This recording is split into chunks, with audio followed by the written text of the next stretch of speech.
또 박수까지 해주셔서 감사합니다.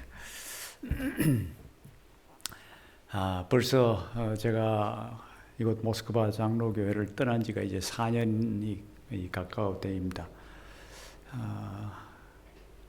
그럼에도 이제 제게 익숙한 모습들이 이제 보이기도 하고, 또 전혀 또 잘 모르는 분들이 또 보이기도 하고, 첫 시작 찬양부터 참 은혜의 눈물을 제게 주셔서 오늘 임직식이 정말 은혜로운 그런 예배가 될 줄로 믿습니다.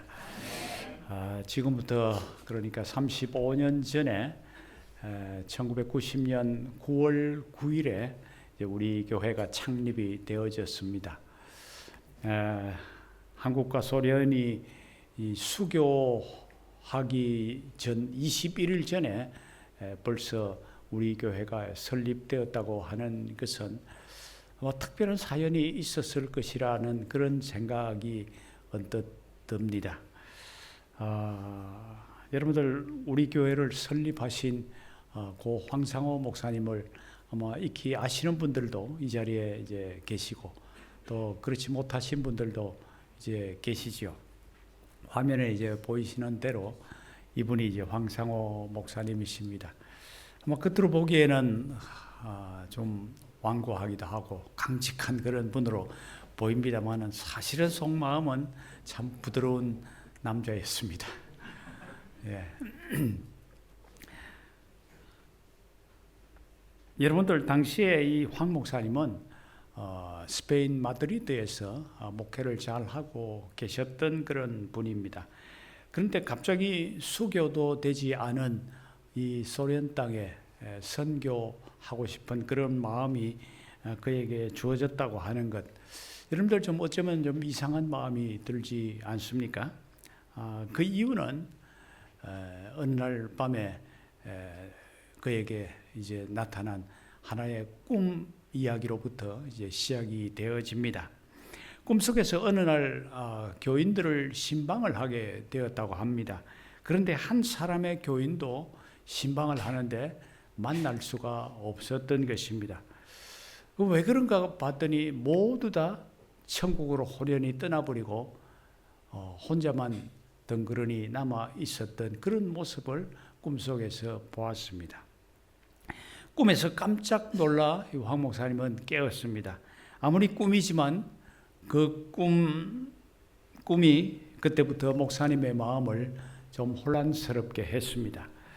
정말 주님이 날 버리셨는가? 이렇게 스페인까지 와서 고생을 하면서 예배당까지 세워 놓으면서 참 이렇게 즐거운 마음으로 성도들과 함께 목회를 잘 하고 있는데 정말 주님이 날 버리셨단 말인가 하는 이런 마음이 자꾸만 그의 마음속에 들었습니다. 그때부터 목사님은 잠도 오지 않고 밥도 맛이 없고 아무 일도 하기 싫은 그런 모습이 나타났던 것입니다. 그때 하나님께 기도 한번 해봐야 되겠다. 정말 하나님께서 날 버리셨는가 하는 이런 마음에 하나님에게 좀 따지고 싶은 그런 마음 때문에 기도를 하기를 시작을 했습니다. 특별히 금식 기도를 했습니다. 40일을 작정하고 금식 기도를 하겠다고 마음에 굳게 결심을 했습니다. 금식 기도를 한 지 10일이 지나고 20일이 지나고 30일이 지나고 몸무게는 점점 빠져서 18kg이나 몸무게가 빠졌습니다. 교인들은 목사님이 주일날 설교를 하실 때마다 자꾸만 야위어 가는 그런 모습을 바라보면서 걱정이 많았습니다. 교인들은 참 이 걱정을 하고 있는데 목사님은 왜 자기가 지금 금식을 하면서 몸무게가 이렇게 빠지고 있는지 사실은 이야기를 할 수가 없었다는 것입니다. 부끄러워서 그랬답니다.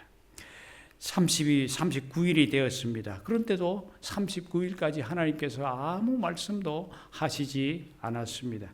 너무 힘들고 괴로웠습니다.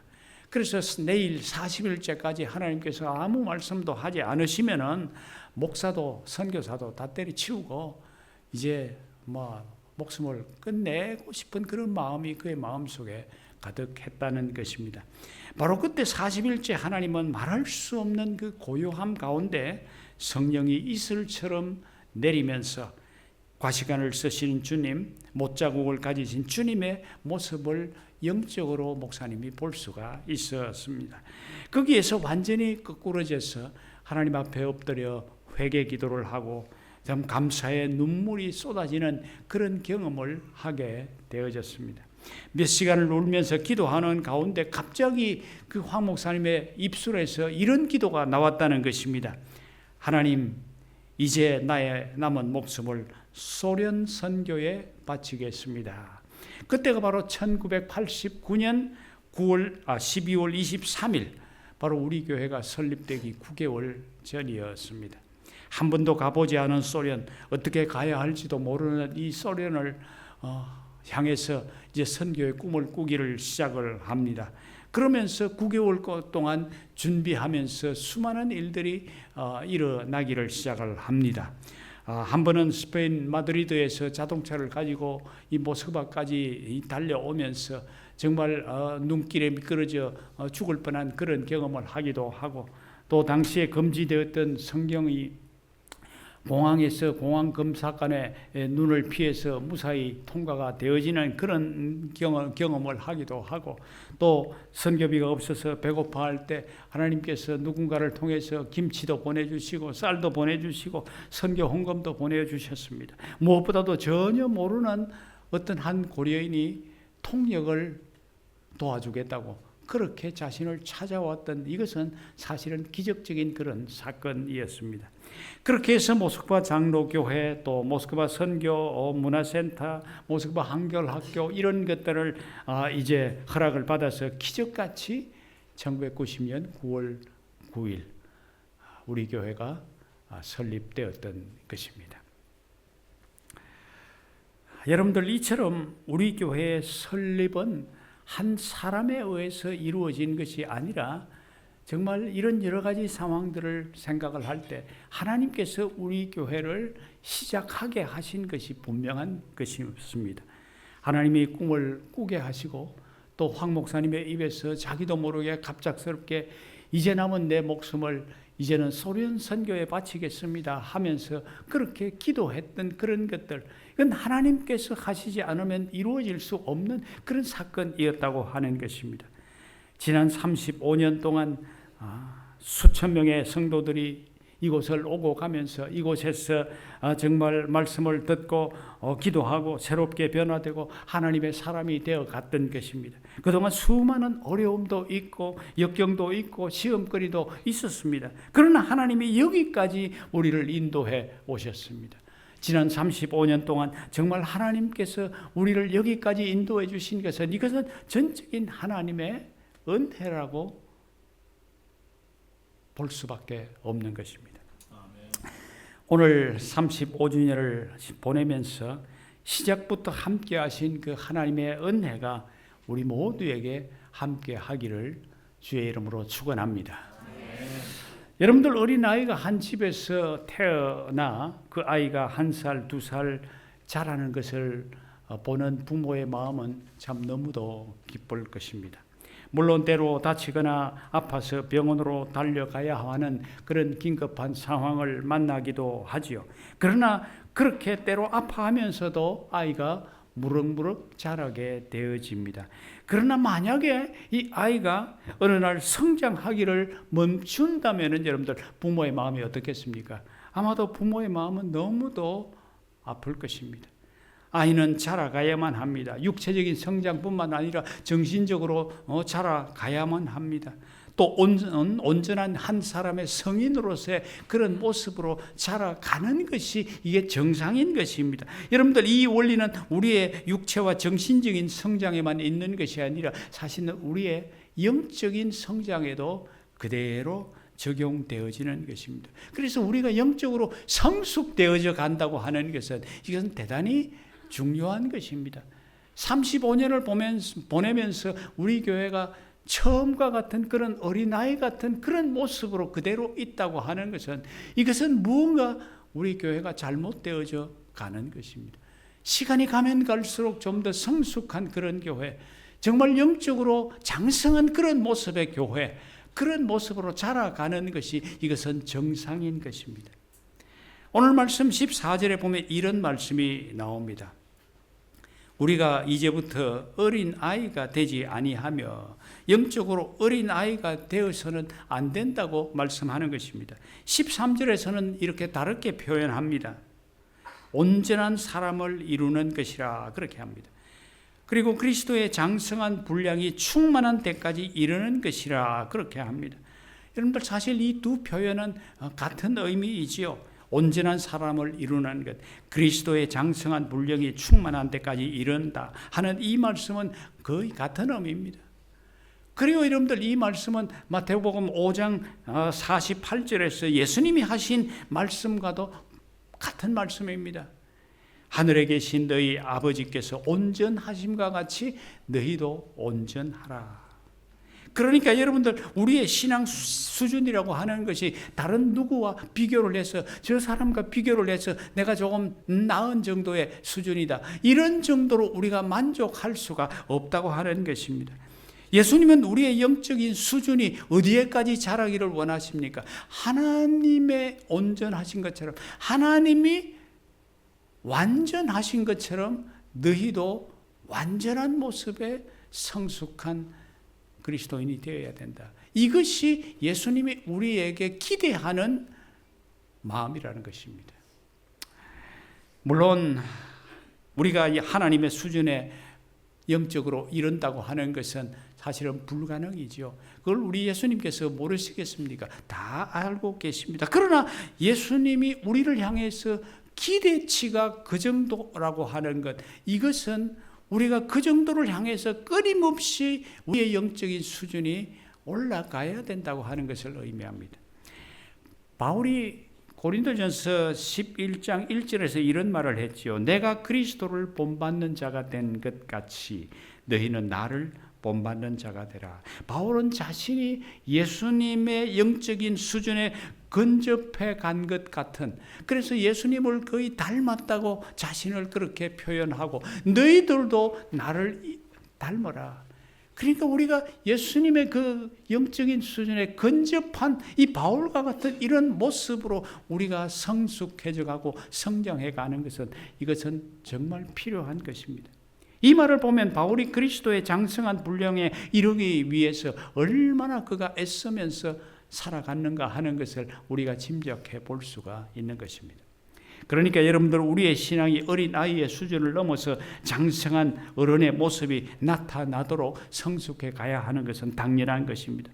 영적으로 성숙한 모습으로 성장하는 것은 우리 개인뿐만 아닙니다. 우리의 교회적으로도 그런 모습이 되어져야만 하는 것입니다.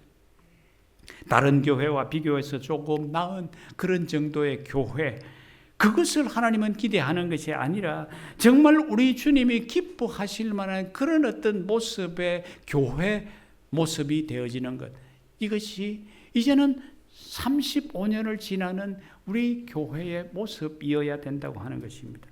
에베소서 5장 27절에 보면은 우리 주님은 우리의 교회를 어떤 모습으로 기대하느냐 하면은 자기 앞에 영광스러운 교회로 세우기를 기대하고 있다. 티나 주름 잡힌 것이나 이런 것들이 없이 거룩하고 흠이 없는 영광스러운 교회가 되기를 원하신다 하는 것입니다. 여러분들 이런 성도가 되기를 원하십니까? 여러분들 이런 교회가 되기를 원하십니까? 이런 온전한 그리스도인의 모습, 이 영광스러운 하나님 앞에서 흠도 티도 없는 영광스러운 그런 어떤 모습의 교회가 우리 모두가 되기를 기대하는 그런 마음으로 우리가 기대하고 그런 마음으로 달려가는, 이것이 35주년을 맞이하는 우리 교회의 간절한 소망이 되어야 하는 것입니다. 자, 그러면 여러분들 어떻게 하면 우리가 이런 장성한 분량이 충만한 그리스도인이 될 수가 있을까요? 어떻게 하면 우리 교회가 흠도 없고 티도 없는 그런 영광스러운 교회가 될 수가 있을까요? 저는 오늘 말씀을 통해서 두 가지를 우리가 주목을 해야 된다고 생각을 합니다. 하나님은 교회가 하나님 앞에서 영광스러운 교회가 되기 위해서 두 가지를 주셨습니다. 첫 번째는 여러분들 은사를 주셨습니다. 하나님께서 성도들과 교회가 건강하고 성숙한 모습이 될 수 있게 주신 것이 있는데 그것이 바로 은사입니다. 7절에 보면 이런 말씀을 하십니다. 우리 각 사람에게 그리스도의 선물의 분량대로 은혜를 주셨나니, 여기에서 이 은혜의 선물이라고 하는 것이, 이것이 바로 은사입니다.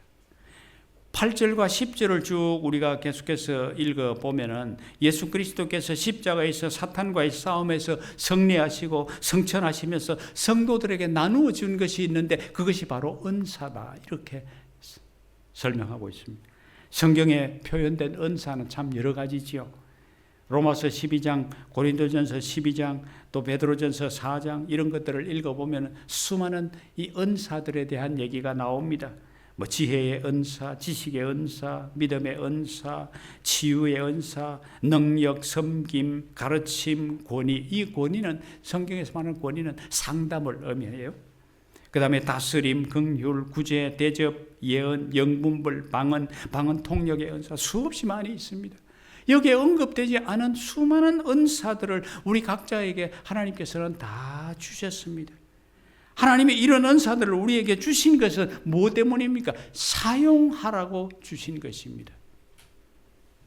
자기의 자랑을 위해서, 자기를 드러내고 높이기 위해서 하나님께서 우리에게 은사를 주신 것이 아니라는 것입니다. 영적인 성숙을 위해서 우리가 이 은사를 사용해야만 되는 것입니다. 마태복음 25장에 보면은 달란트 비유 있습니다. 우리가 다 잘 압니다. 5달란트, 2달란트, 1달란트 받은 자에 대한 비유입니다. 이 달란트 비유는 우리에게 주신 이 은사를 잘 활용을 하면은 칭찬이 있지만은, 이 주신 달란트를 그냥 묻어두면은 어떻게 하십니까? 악하고 게으른 종이라고 그렇게 책망을 면치 못하는 것임을 분명히 가르쳐 주고 있습니다. 우리에게 주신 은사를 잘 활용하는 우리 모든 성도들이 되기를 주의 이름으로 축원합니다. 우리 모두에게 주어진 은사가 다 다릅니다. 얼굴이 다르고 성격이 다르고 목소리가 다 다르게 태어났듯이 우리에게 주어진 은사가 다 그 크기와 분량이 다른 것입니다. 문제는 그것을 절대로 묻어두어서는 안 된다고 하는 것입니다. 은사를 주신 것은 그 은사를 가지고 섬기라고 주신 것입니다. 하나님께서 우리에게 주신 은사를 활용해서 여러분들 삶 가운데 아름다운 열매를 맺힐 수 있게 되기를 바랍니다. 두 번째로 하나님께서 우리에게 주신 것이 무엇입니까? 그것은 직분이라고 하는 것입니다. 11절에 보면 이런 말씀이 나옵니다.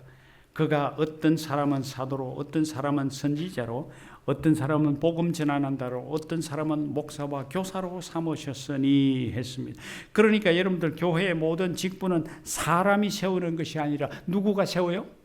하나님께서 세운다고 하는 이 사실을 우리가 분명히 기억해야만 합니다. 구약의 열왕기상 7장에 보면은 솔로몬이 성전을 세우는 그런 기록들이 쭉 나옵니다. 성전을 지으면서 솔로몬 왕이 성전 앞에 크게 두 기둥을 세우는 장면이 기록이 되어져 있습니다. 그 이름이 뭡니까? 야긴과 보아스입니다. 이 야긴의 뜻은 그가 세운다는 뜻이고, 보아스는 그에게 능력이 있다는 뜻입니다. 그러니까 솔로몬은 이 성전을 세우면서 그가 어떤 신앙 고백을 하고 있습니까? 나를 왕으로 세우신 분은 바로 누구라고요? 하나님이 나를 왕으로 세워주셨다.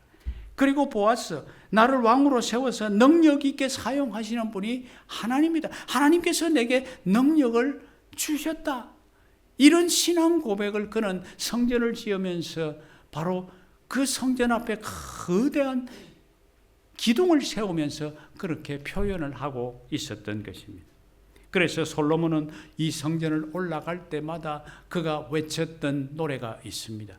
시편 127편, 그 노래입니다. 여호와께서 집을 세우지 아니하시면 세우는 자의 수고가 헛되고, 여호와께서 성을 지키지 아니하시면 파수꾼의 깨어 있음이 헛된 것이다. 솔로몬은 하나님이 세워주셨다. 하나님에게 능력이 있고 그분이 나를 지금까지 여기까지 지켜주셨다. 날마다 그는 성전을 드나들면서 그렇게 고백하면서 살아갔던 것입니다. 그리고 오늘 직분을 받으시는 분, 장로로 직분을 받고 또 장립 집사로 직분을 받고 또 권사로 직분을 받으시는 여러분들, 오늘 내가 이 직분을 받는 것은 하나님이 나를 세워주셨다고 하는 이 생각을 평생 동안 잊지 마시기를 바랍니다. 아멘. 세상을 살아가면서 하나님이 내 인생을 여기까지 인도하셨습니다. 이 예배당을 떠나들면서 하나님이 나를 직분자로 세워주셨습니다. 나는 부족하지만 하나님께서 내게 능력을 주실 것으로 믿습니다. 하나님 내게 능력 주시면 그 능력으로 주의 몸된 교회에서 정말 충성스럽게 내가 이 직분을 감당하겠습니다. 이런 고백이 끊임없이 나오는 그런 직분자로 세워졌으면 좋겠습니다. 자, 여러분들, 나를 직분자로 세워주시는 이유가 그럼 도대체 무엇일까요? 왜 나를 직분자로 세워주실까요? 첫 번째는 여러분들, 그것은 봉사를 위한 것입니다. 12절에 보면은 성도를 온전케 하여 봉사의 일을 하게 하며 그랬습니다. 직분자는 섬김을 받는 자리가 아니라 섬기는 봉사의 자리라고 하는 이 사실을 기억할 수 있게 되기를 바랍니다. 직분에 만약에 이 사실을 잊어버리면 무엇이 나타납니까?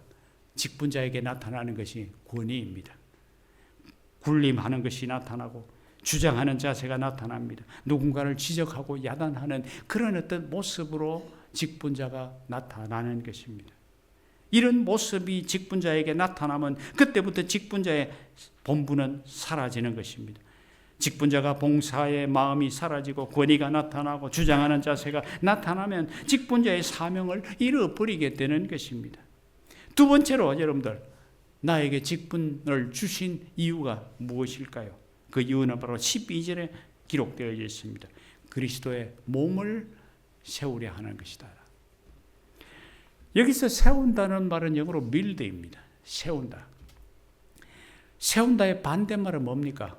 허무는 것입니다. 파괴하는 것입니다. 그러니까 직분자를 세우는 목적이 교회를 세워가는 것입니다. 파괴하는 것이 아니라고 하는 사실을 분명히 기억할 수 있게 되기를 바랍니다. 직분자가 끊임없이 물어야 될 질문은 바로 내가 지금 교회를 바르게 세워가고 있느냐? 내가 지금 교회를 파괴하고 있는 자인가? 이 질문을 끊임없이 자기에게 행하면서 그렇게 직분을 수행해야만 하는 것입니다. 오늘날 많은 교회에서 직분자들이 무례한 방식이나 자기의 사고방식으로 봉사함으로 교회를 세우는 것이 아니라 오히려 교회 공동체를 허물어뜨리는, 파괴하는 그런 경우를 너무도 많이 보는 것입니다. 그래서는 안 되는 것입니다. 교회를 허무는 것은 누구가 하는 일입니까? 이것은 사탄이 하는 일입니다. 우리 교회에서 어떤 경우라도 교회를 흔드는 직분자가 나오지 않게 되기를 바랍니다. 교회를 파괴하는 그런 어떤 직분자가 나타나지 않게 되기를 바랍니다. 어느 도시에 여자들만 있는 수도원이 있었다고 합니다. 그런데 그 수도원 바로 맞은편에 창녀촌이 있었답니다. 수도원과 창녀촌 전혀 어울리지 않는 그런 어떤 그림입니다. 그런데 어느 한 수녀가 바깥 세상이 무척 궁금했습니다. 그래서 수도원 벽에 조그마한 구멍을 내고 사복을 입고 밤마다 바깥 세상을 구경하고 있었습니다. 그런데 어느 날 밤에 창녀촌을 보고 있는데 그 시의 시장님께서 그 창녀촌으로 들어가시는 그런 모습을 보게 되었답니다. 이 모습을 본 수녀가 깜짝 놀라서, 아니 세상에 시장님이 창녀촌에 들어가신다니. 그 다음날 이 수도원에는 시장님이 창녀촌에 들어간다는 이 소문이 싹 퍼졌습니다. 수녀들 사이에 소문이 퍼졌습니다. 그래서 그날 저녁에는 이 많은 수녀원에 있는 이 수녀들이 바깥 세상이 도대체 어떤 세상인가 궁금했습니다. 그래서 많은 수녀들이 바깥 나들이를 했습니다. 그런데 이번에는 수도원 뒤편에 있는 교회 목사님이 창녀촌으로 들어가는 장면을 보았습니다. 그러니까 아니 세상에 목사님이 창녀촌에 들어간다니 그런 일이 있을 수 있느냐, 이렇게 수군거렸습니다. 그래서 그날 저녁에 수도원 안에는 저 뒤편에 있는 교회 목사님이 창녀촌으로 들어가시다 하는 그런 어떤 소문이 싹 퍼졌습니다. 그러니까 그 수도원에 있는 수녀들이 더 궁금해졌습니다. 아니 도대체 바깥 세상에 어떻길래 그런 일들이 일어날까? 그래서 더 많은 수녀들이 그 다음날 창녀촌 그 바깥 세상을 구경하러 나왔습니다. 그런데 공교롭게도 그날 그 수녀들이 무엇을 봤느냐? 바로 그 수도원의 원장 신부님이 창녀촌으로 들어가시는 것을 보았다고 합니다. 그 모습을 바라본 이 수녀들이 다들 이렇게 중얼거렸답니다. 아, 우리 원장 신부님께서 아마도 신방을 가시는가 보다. 이렇게 중얼거렸답니다. 여러분들, 똑같은 상황입니다. 그런데 누군가에 따라서 보는 시각이 너무도 달라졌던 것입니다. 환경의 문제가 아닙니다. 날씨의 문제가 아닙니다. 관계의 문제입니다.